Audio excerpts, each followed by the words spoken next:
Hey everyone, good morning, and welcome to another book chat with me. This one isn't about Bob and Nikki series, although that will be coming soon, hopefully. Um, but I wanted to jump on and talk to you about a book that I read over the summer, and then I just recently read the sequel to it. Um, I don't have the actual cover art, but I do have something to show you coming up in just a minute. But I read Jurassic Park earlier in the summer by Michael Crichton, the book, not the movie. And you're probably familiar with the story already, but if you aren't, it's a cautionary genetic tale, and it's a vehicle for um, sort of explaining a bit about mathematical chaos theory and how mathematical chaos theory can help explain scientific and biological phenomena in the universe. And so basically, the premise is there's this eccentric billionaire named John Hammond, and he wants to create this amusement park that is predicated on re-experiencing dinosaurs and having people actually see dinosaurs in the flesh. And the premise is that he's going to use he's going to use genetic material that he gets from insect bodies that have been preserved in amber and after they've been fossilized. That's the premise of how he's going to do this. And he's actually already done it um, on an island in Costa Rica. And now he's ready for the park to open. And so he invites some people there to see his project and kind of sign off on it. So one of the characters that we follow in the book is Alan Grant, and he is um, a paleontologist expert, and he knows all about dinosaurs. So he's our resident, like dinosaur uh, expert for that. And then we have Ian Malcolm, the chaos theory mathematician, and he's going to become important in the story later. And then we have Grant's assistant, Ellie Sackler, who is his assistant, but she's also skilled with wildlife. So we have that situation. And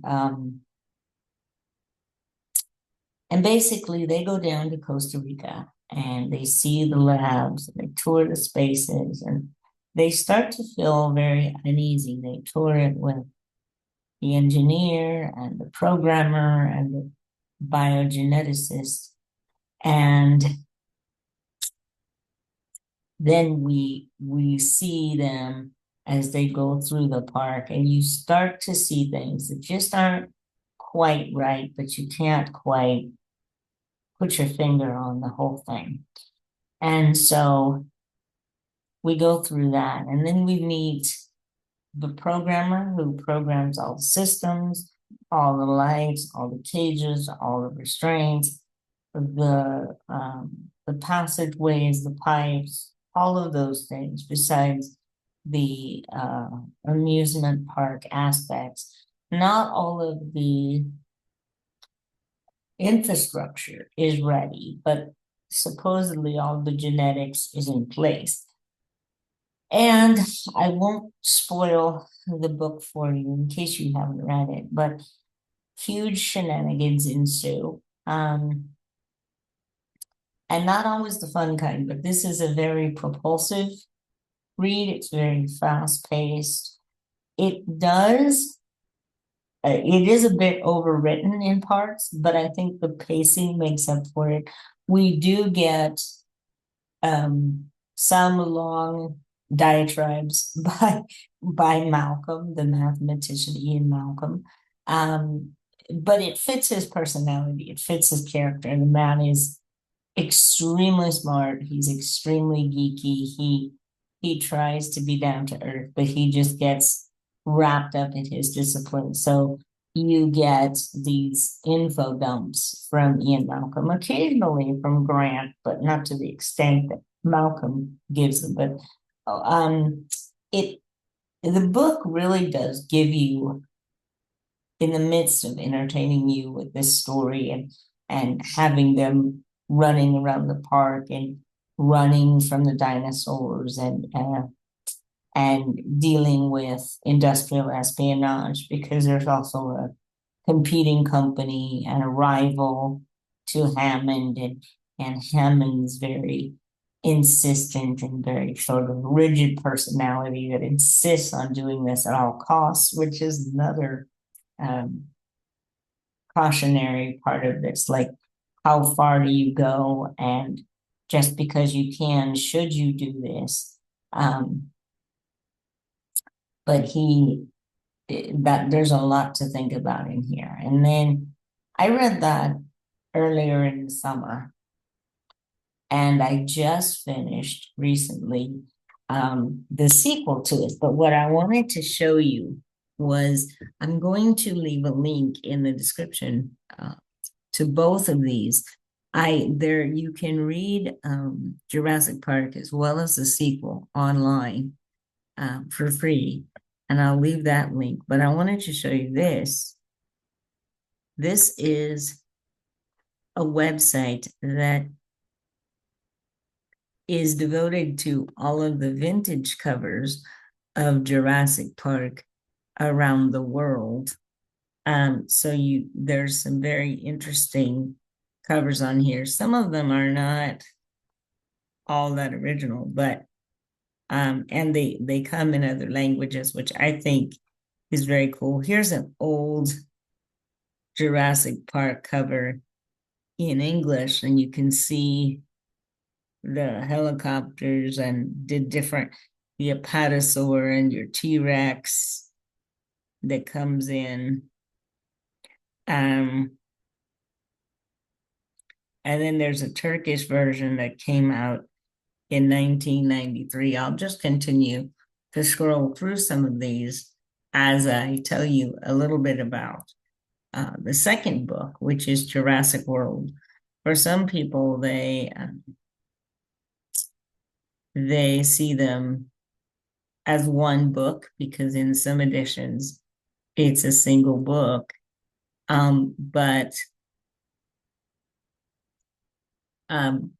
the second book takes place a few years after first, and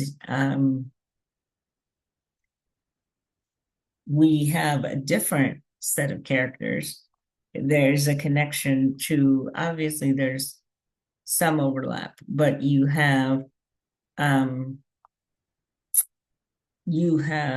guy named Harding who turns out, you have a guy named Harding in the first book who plays a lesser role.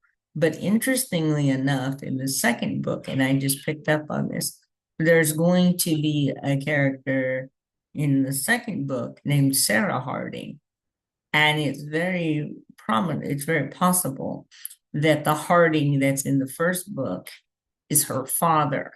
Because the Harding in his first book, is the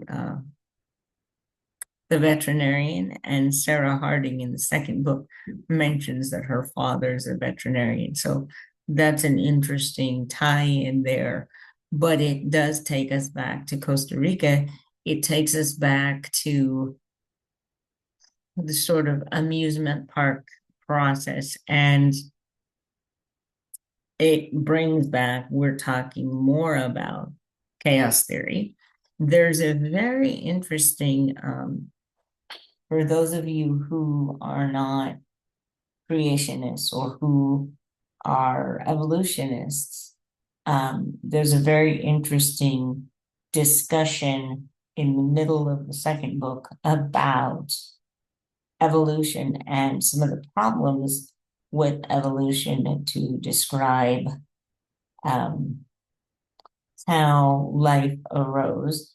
And there's this premise that evolution could not have sort of accomplished everything by itself, that there had to be some other force, which the author does not say is God or a godlike figure, but he brings up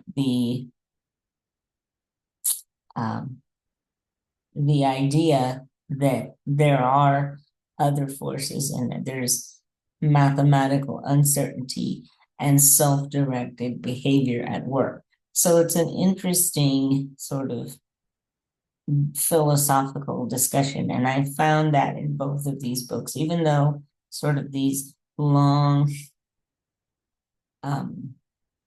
lectures essentially that show up in both books do give you a sense, if you have a mind that goes to that, of being very philosophical. But anyway, and that's something that continues in the second book. So in the second book, we have a different cast of characters. We have two young children who are geniuses, pretty much. We have a young boy, R.B. Benton, Robert Benton, goes by R.B.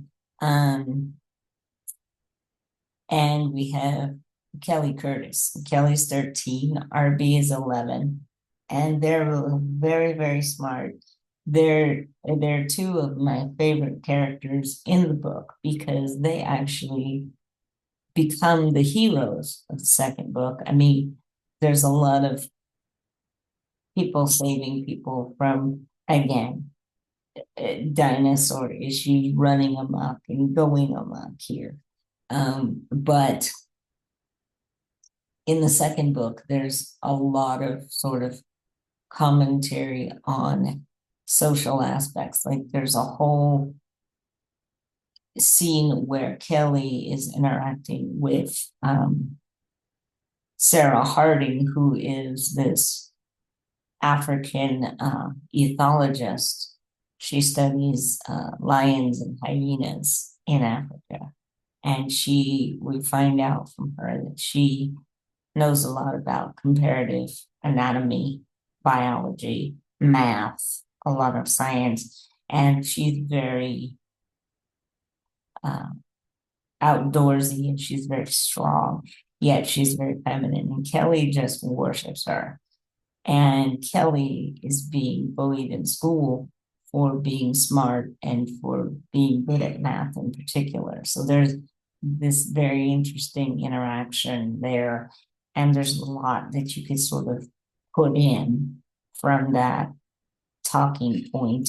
There's some talking points about, again, about the science as you might expect, but very, very propulsive reads. There is some violence. I mean, you're talking about predators that rip things apart, including people. Some people get killed in very gruesome ways in this book. So just know that in both of those books it happens.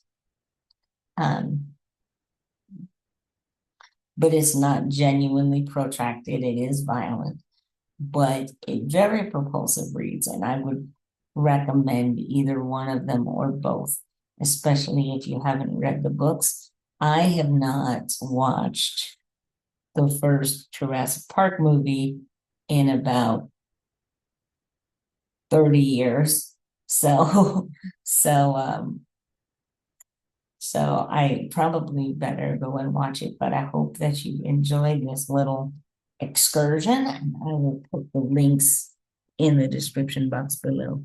Let me know what you've been reading, and I hope that whatever it is, as we move into fall, but it still feels like summer, I hope that you're doing well, and I will talk to you soon in my next video.